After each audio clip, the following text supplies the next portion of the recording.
Hey, babe, and anybody else watching, and welcome back to A Life Together. Today, Deuteronomy 11, 12, and 13. Yesterday, we talked about a lot of stuff, but it really just comes down to Moses letting the people know, hey, do not forget the Lord and his goodness. There's one God, and he brought you up out of Egypt and brought you into this promised land despite all your failures and all your stubbornness. So that was kind of the big theme. Today, we are looking at themes of love, obedience. We're going to look also at worship. So, high places, we'll talk about that and how you're not to be worshiping other quote unquote gods, because there are no other gods. But again, all of that in 11, 12, and 13. So, in chapter 11, love the Lord your God and keep his requirements, his decrees, his laws, and commands always. Remember today that your children were not the ones who saw and experienced the discipline of the Lord your God, his majesty, his mighty hand, his outstretched arm, the signs he performed, and the things he did in the heart of Egypt, both to Pharaoh, king of Egypt, and to his whole country. What he did to the Egyptian army, to its horses, to its chariots, and how he overwhelmed them and the waters of the Red Seas as they were pursuing you, and how the Lord brought lasting ruin on them. It was not your children who saw what they did for you in the desert until you arrived at this place, and what he did to Dathan and Abiram, sons of Eliab the Reubenite, when the earth opened its mouth right in the middle of all Israel and swallowed them up with their households, their tents, and every living thing that belonged to them. But it was your own eyes that saw all these great things the Lord has done. Observe, therefore, all the commands I am giving you today, so that you may have the strength to go in and to take over the land that you are crossing the Jordan to possess, and so that you may live long in the land that the Lord swore to your forefathers to give them and their descendants, a land flowing with milk and honey.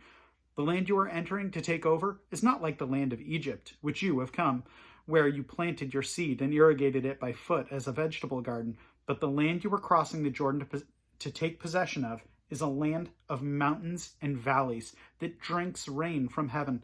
It is a land the Lord your God cares for. The eyes of the Lord your God are continually on it, from the beginning of the year to its end.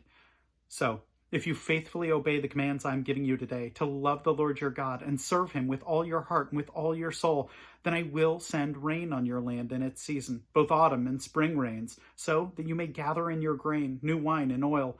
I will provide grass in the fields for your cattle, and you will eat and be satisfied. Be careful, or you will be enticed to turn away and worship other gods and bow down to them. Then the Lord's anger will burn against you, and he will shut the heavens so that it will not rain, and the ground will not yield, and will yield no produce, and you will soon perish from the good land the Lord is giving you. Fix these words of mine in your hearts and minds. Tie them as symbols on your hands and bind them on your foreheads. Teach them to your children, talking about them when you sit at home and when you walk along the road, when you lie down and when you get up. Write them on the doorframes of your houses, on your gates, so that your days and the days of your children may be many in the land the Lord swore to give your forefathers, as many as the days that the heavens are above the earth. If you carefully observe all these commands I'm giving you to follow, to love the Lord your God, to walk in all his ways, to hold fast to him, then the Lord will drive out all these nations before you, and you will dispossess nations larger and stronger than you. Every place where you set your foot will be yours. Your territory will extend from the desert of Lebanon and from the Euphrates River to the western sea. No man will be able to stand against you. The Lord your God, as he promised you, will put the terror and fear of you on the whole land, wherever you go. See, I am setting before you today a blessing and a curse. The blessing if you obey the commands of the Lord your God that I am giving you today. The curse if you disobey the commands of the Lord your God and turn from the way that I command you today by following other gods, which you have not known. When the Lord your God has brought you into the land you are entering to possess, you are to proclaim on Mount Gerizim the blessings, and on Mount Ebal the curses. As you know, these mountains are across the Jordan, west of the road toward the setting sun, near the great Moriah in the territory of the Canaanites, living in the Arabah in the vicinity of Gilgal. You are about to cross the Jordan to enter and take possession of the land the Lord your God is giving you. When you have taken over all and are living there, be sure to obey all the decrees and laws I am setting before you today. Chapter 12. These are the decrees and laws that you must be careful to follow in the land the Lord your God of your fathers has given you to possess as long as you live in the land. Destroy completely all the places on the high mountains and on the hills and under every spreading tree where the nations you are dispossessing worshiping their gods. Break down their altars, smash their sacred stones, and burn their Asherah poles in the fire. Cut down the idols of their gods and wipe out their names from those places. You must not worship the Lord your God in their way, but you are to seek the place of the Lord your God that he will choose among all your tribes to put his name there for his dwelling. To that place you must go. There, bring your burnt offerings and your sacrifices, your tithes and special gifts, what you have vowed to give in your free will offerings, and the firstborn of your herds and flocks. There, in the presence of the Lord your God, you and your families shall eat and shall rejoice in everything that you have put your hand to, because the Lord your God has blessed you. You are not to do as we hear today, everyone as he sees fit, since you have not yet reached the resting place and the inheritance of the Lord your God is giving you. But you will cross the Jordan and settle in the land the Lord your God is giving you as an inheritance, and he will give you rest from all your enemies around you, so that you will live in safety. Then, to the place the Lord your God will choose as a dwelling for his name, there you are to bring everything I command you. Your burnt offerings and sacrifices, your tithes and special gifts, and all the choice possessions you have vowed to the Lord. And there rejoice before the Lord your God, you, your sons and daughters, your men servants and maid servants, and the Levites from your towns, who have no allotment or inheritance of their own. Be careful not to sacrifice your burnt offerings anywhere you please. Offer them only at the place the Lord will choose in one of your tribes, and there observe everything I command you. Nevertheless, you may slaughter your animals in any of your towns and eat as much of the meat as you want, as if it were gazelle or deer, according to the blessing the Lord your God gives you.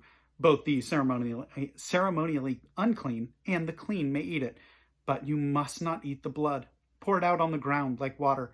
You must not eat in your own towns, or in the tithe of your grain, the new wine and oil, or the firstborn of your herds and flocks, or whatever you have vowed to give, or your free will offerings or special gifts. Instead, you are to eat them in the presence of the Lord your God, at the place the Lord your God will choose.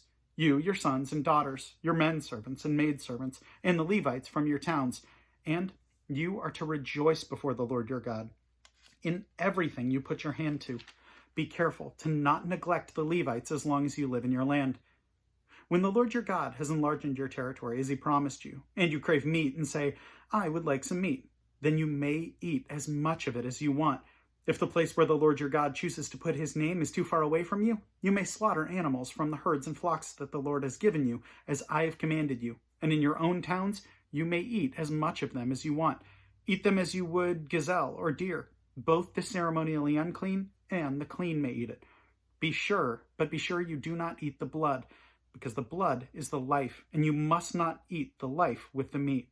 You must not eat the blood. Pour it out on the ground like water. Do not eat it, so that it may go well with you and your children after you, because you will be doing what is right in the eyes of the Lord.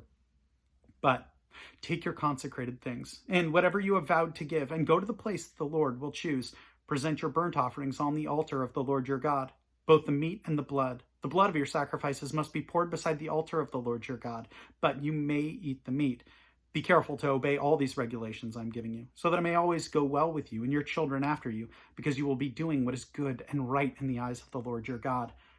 The Lord your God will cut off before you the nations you are about to invade and dispossess. But when you have driven them out and settled in their land, and after they have been destroyed before you, be careful not to be ensnared by inquiring about their gods and saying, how do these nations serve their gods? We will do the same. You must not worship the Lord your God in their way, because in worshiping their gods, they do all kinds of detestable things the Lord hates. They even burn their sons and daughters in the fire as sacrifices to their gods. See that you do all I command you. Do not add to it or take away from it. Chapter 13. If a prophet or one who foretells by dreams appears among you and announces to you a miraculous sign or wonder, and if the sign or wonder of which he has spoken takes place, and he says, let us follow other gods, gods you have not known, and let us worship them, you must not listen to the words of that prophet or dreamer. The Lord your God is testing you to find out whether you love him with all your heart and with all your soul. It is the Lord your God you must follow, and in him you must revere. Keep his commands and obey him. Serve him and hold fast to him. That prophet or dreamer must be put to death, because he preached rebellion against the Lord your God, who brought you up out of Egypt and redeemed you from the land of slavery. He has tried to turn you from the way the Lord your God commanded you to follow. You must purge the evil from among you.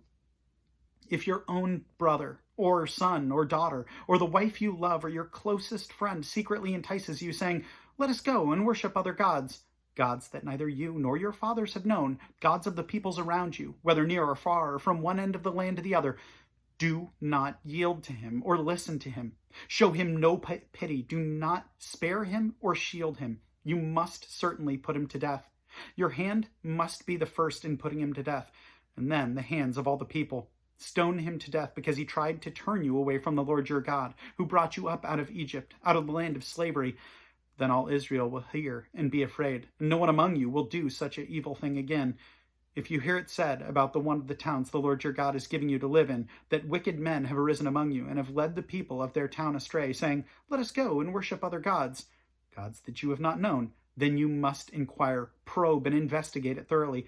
And if it is true, and it has been proved that this detestable thing has been done among you, you must certainly put to the sword all who live in that town. Destroy it completely, both its people and its livestock. Gather all the plunder of the town into the middle of the public square and completely burn the town and all its plunder as a whole burnt offering to the Lord your God. It is to remain a ruin forever, never to be rebuilt. None of those condemned things shall be found in your hands, so that the Lord will turn from his fierce anger. He will show you mercy and have compassion on you and increase your numbers as he promised on oath to your forefathers, because you obey the Lord your God, keeping all his commands that I'm giving you today and doing what is right in his eyes. So those are really, really intense commands. But again, this is God's people. They are to look completely different than the people around them. I mean, this is a great reminder for us. The whole series is called A Life Together. And if that is what we are seeking, then our worship should reflect that. And I was recently shown a video that brought some really good questions about my worship. And this is not an all-inclusive list, but some of these questions were, does my worship, does it glorify God? Does it reflect our best for him? Does it reflect my best for him? Or am I mumbling? Am I not really invested in the worship? Would it be to his enjoyment and not just my own? So if I am listening to worship music that's just screaming loud and I really enjoy it, well, is that giving my best for God, or is that just making loud noises? I mean, he created an absolutely beautiful being in his creation, but are we giving our best for him? Would this be consistent with his nature? So would our worship be consistent with his nature? Is it something that maybe doesn't agree completely biblically? Because if that's the case, then that's not good and proper worship. I mean, we see throughout the rest of the Bible, or at least throughout the rest of the Old Testament, that so-and-so, King so-and-so, did all this. He smashed the Asherah poles. He did all this and this. The high places, however, were not removed. And we're going to see that in the coming months. But that's referring to these chapters right here, where God's saying, I don't want to be worshipped like these other quote-unquote gods who are not gods at all. That's not how I want to be worshipped. I've already outlined what obedience looks like. And I love you, so I've delivered you out of all that terrible. But I expect you to be obedient. Show your love for me in that obedience. And we should do the same. Worth praying about. So let's do it. God, I just thank you so much for your word. I thank you for the opportunity to look at what people you have brought to be your own, God. Let us learn from them and learn what worship can and should look like, Lord, that it's not just pleasing to us, Lord, but more importantly, that it is pleasing and honorable to you, that it's consistent with your character and your nature. And Lord, we thank you so, so much for that opportunity. And it's in all these things we pray. Amen. So that's all I have for you today. Know that I appreciate you, and wife, appreciate you tons. And I will plan on seeing you tomorrow. Have a good one.